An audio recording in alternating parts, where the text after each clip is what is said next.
Usuku lukaJuni 16 yilo usuku lapho abantu bomdabu balwela imfundo engcono. Ngo-76, abadala nabancane babhikisha ukususa isiBhunu njengolimi lokufundisa, futhi nokuthuthukisa imfundo yabantu abamnyama ngesikhathi sobandlululo apartheid.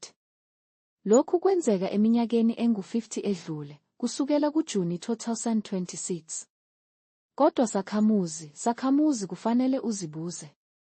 Kungani imithombo yezindaba kanye nalo hulumeni wama-askari belubiza ngokuthi usuku lwentsha? Futhi kungani lubizwa ngokuthi usuku lwenkululeko? Lolu suku belumayelana nokufinyelela emfundweni kanye nemfundo esezingeni eliphezulu.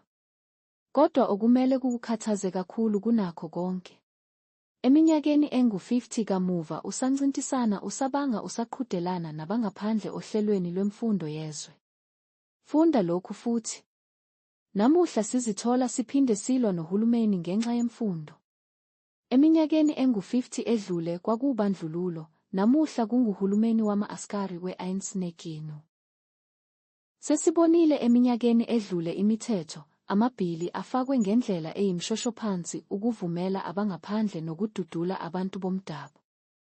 Vukani zakhamuzi, lokhu kuhluke ngani kobandlululo?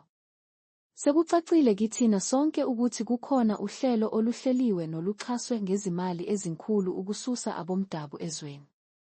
Ubufakazi busabalele ezweni lonke namuhla. Ngibuke omunye ongowangaphandle ekhuluma iqiniso elingigcwalise izinyembezi. Iqiniso elibuhlungu futhi eliluma enhliziyweni. Uthe, thina bangaphandle sithatha izikole ezihamba phambili kini bantu abamnyama abavilaphayo kanye nomnotho wenu. Nje. Ake ngimlungise. Amavila asiwona futhi asikaze sibe yiwo, kodwa okunye akushilo iqiniso. Sakhamuzi, mathandizwe zizwe ezinhle ezihlangene zaseNingizimu Afrika. Alikho eqembu lezepolitiki labadayisi elizosihlukanisa. Siyimbumba into eyodwa ehlangene. Isikhathi sesifikile sokuthi siqale ukucabangisisa ngesenzo esilandelayo. Uhlelo lwezepolitiki seluyisiphazamiso esikhulu. Silwa nohlelo oluholwa yiGINU kanye nezinkantolo zomthethosisekelo.